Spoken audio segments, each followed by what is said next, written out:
Hey Gwynlos, just in case you didn't know, you're actually on YouTube right now, which is a website on the internet. In fact, it's probably one of the maybe 4 or 5 websites you use regularly, despite the internet being this vast interconnected network of them. The reason for this is that corporations have started consolidating the internet into only a few different platforms, so honestly, you really don't have a choice in the matter. I find that extremely interesting because the internet has been around for quite a while now, and it's an integral part of our lives. This is where we find job interviews, how we get our entertainment, our news. It's slowly eked its way into every facet of our lives, and so you would think that it's getting bigger and better, but it's not. In fact, it's getting smaller and, in my opinion, worse, which you probably already put together on account of you reading the title of this video. Like I said earlier, there are maybe 4 or 5 different websites that people use on the regular, so you can kind of assume that that's what they mean when they're talking about the internet. Things like TikTok, Facebook, Twitter, YouTube, Instagram, Reddit, antoguino When someone says, I saw that on the internet, that's probably what they mean. I'm 20 years old, basically 1 foot in the grave, ready for retirement, you know, all that stuff. And I remember an internet where it was a bunch of different websites run by a bunch of different people. When I was growing up and I thought of the internet, I would think of those lazy Saturday afternoons where me and my sisters would go on to the family 2007 iMac and look up fun 2-player flash games. Sometimes, if it was just me, I would look up free Sonic games, and then whatever came up would occupy me for the rest of the day. Side note, do any of you remember this game? This was my Barbie doll dress-up game. This game was flames. I loved it. I remember that when I was searching up things on the internet, whether that be dated memes, guides, or walkthroughs, flash games, traversing the internet genuinely felt like I was exploring and discovering things all the time. Although to a lesser extent, this was even the case in my middle school years, where some random kid that I had never met would tell me, hey, look at this .io game I just found, and so all of us would get on our crappy little Chromebooks and play that game for the week. But slowly, ever since around 2019 to 2020, I feel like all of the internet has been consolidating into these giant conglomerate platforms, and flash games don't really exist in the way that they used to, with the Universal Time Waster Award going to mobile games instead. Now the internet is basically only clickbaity articles or social media, and every single website is structured almost the exact same. I would say that this is most likely due to the introduction of the For You page.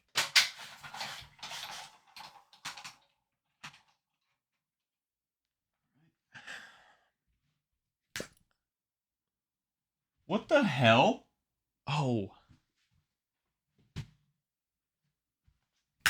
Yeah, sorry guys, I forgot to plug it in. The For You page is ubiquitous for any and every website now. It does not matter what it's for. TikTok, YouTube, Instagram, fucking Amazon. What the hell does Amazon have to show me on a For You page? Essentially what these sections try to do is put you in a little bubble. They take all of the browsing data they've collected from you and try to curate something that's gonna keep you on their website the longest. This could mean any number of things. Making you laugh, making you cry, making you Family Guy, whatever works in keeping you glued to that screen. These For You pages have conditioned people to behave in a way where even if they despise a website, they'll go there daily for their dose of the internet.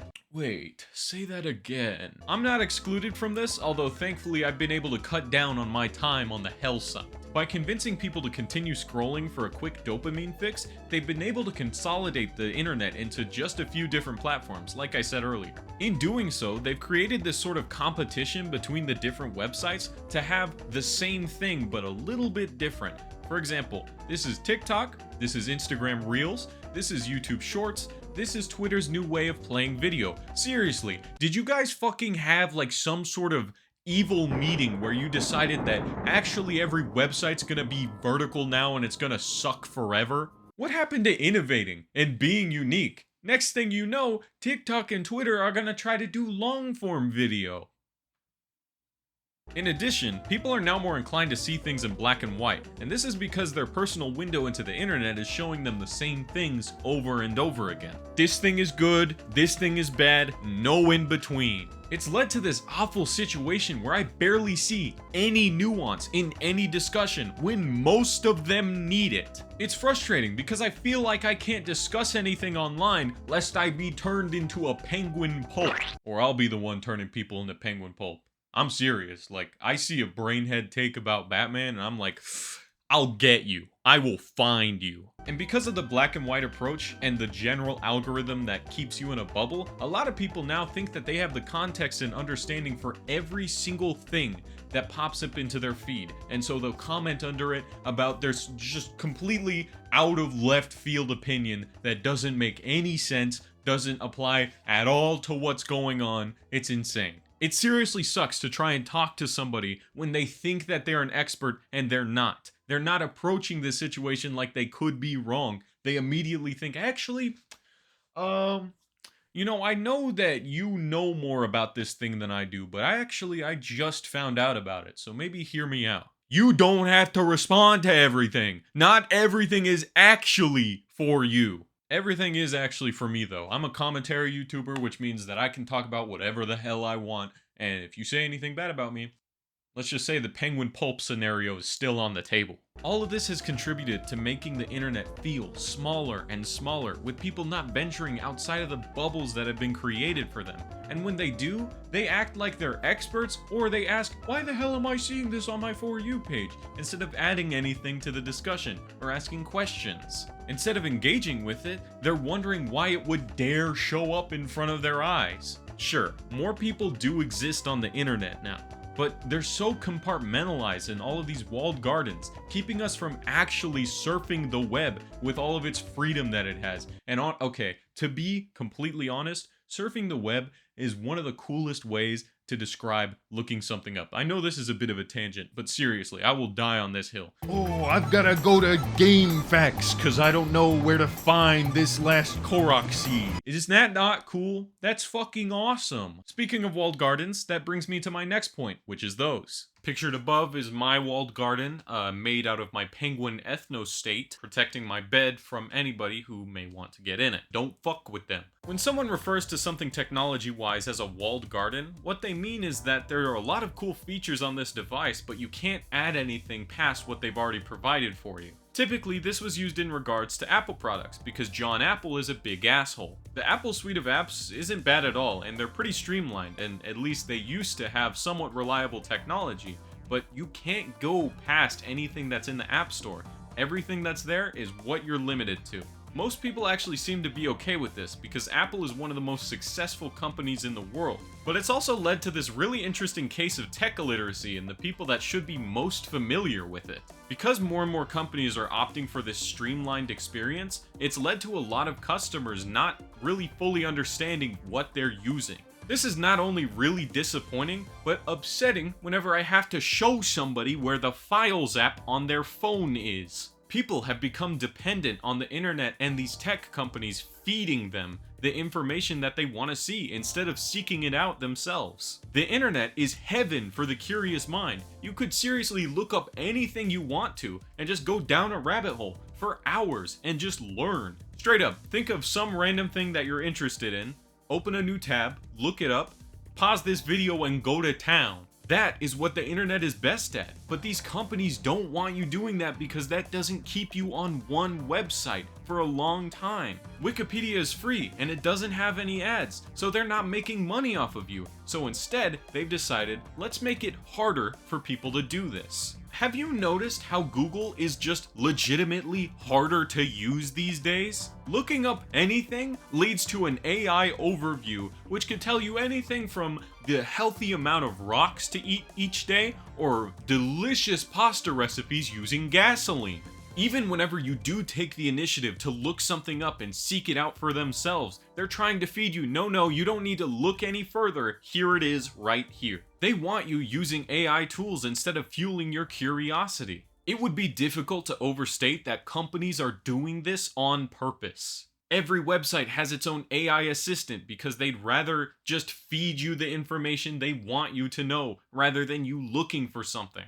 This has culminated into ChatGPT now having more monthly users than Wikipedia. How insane is that? People would rather ask a chatbot whatever they want to know instead of looking at the literal God encyclopedia we have on the internet of everything ever. It doesn't help that we're also losing integral building blocks of a safe and sustainable internet. Because of all of these walled gardens and bubbles, kids aren't learning how to properly use the internet, which is hurting all of us in the long run. Like, what the hell is this? This is frying children's brains. I'm back at my desk now. When I was younger, I remember multiple times I was brought into our computer lab at elementary school and taught these corny lessons about internet safety, anonymity, and misinformation. As a kid, you don't really appreciate these things, but honestly, it was actually pretty helpful, and they went even further by teaching us how to use PowerPoint, Word, and all those file management programs. Then, somehow, Big Chromebook was able to weasel its way into schools, and now nobody knows how anything works anymore. It was like 1 minute,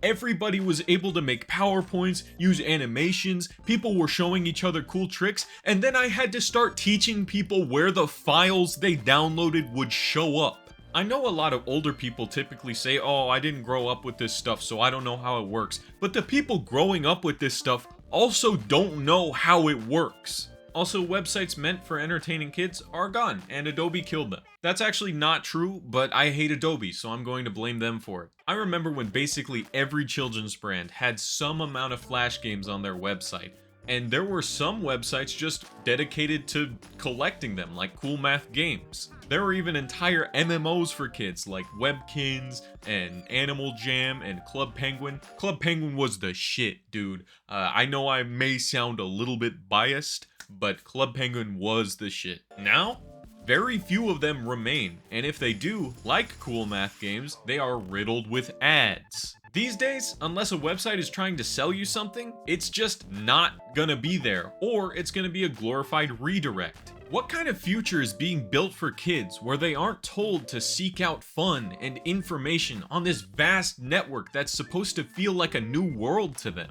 Why aren't they being taught how to safely navigate this world? Instead, so many kids are on social media to their own detriment, and also me, honestly. I want the internet to be a place where we nurture and encourage great minds, not a place where we beat them down and teach them that everything they need will be spoon-fed to them by an algorithm. Even my generation, the one that really grew up with all of this stuff, is giving in to things like ChatGPT. They've decided that it's better that an AI does all the learning for them, and they'll just take whatever summary it smushes together and spits up into their mouth like a baby bird. Sorry for talking about AI again, guys. You know how it is. I think that people are starting to realize that the internet is getting smaller, what with people yearning for more spaces online and more things to do. This feeling is made worse because of the fact that every second it feels like there's news that another website has been destroyed by a comically evil conglomerate.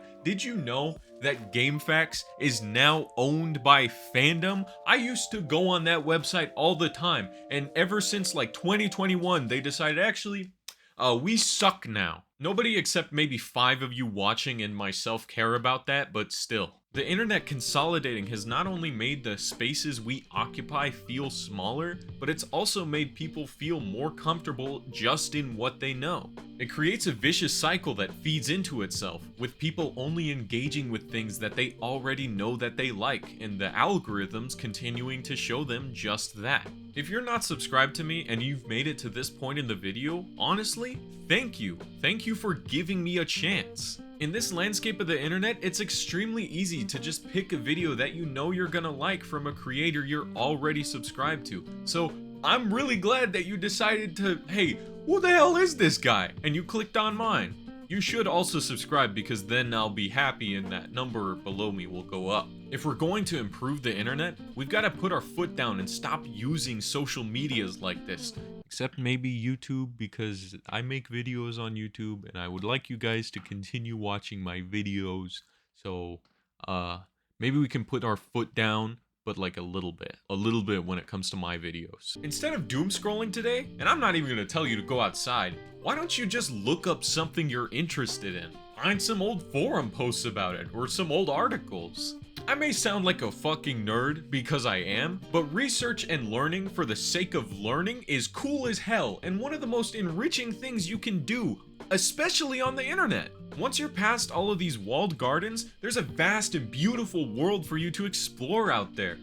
Or you could just go outside and read a book, honestly, whichever works for you.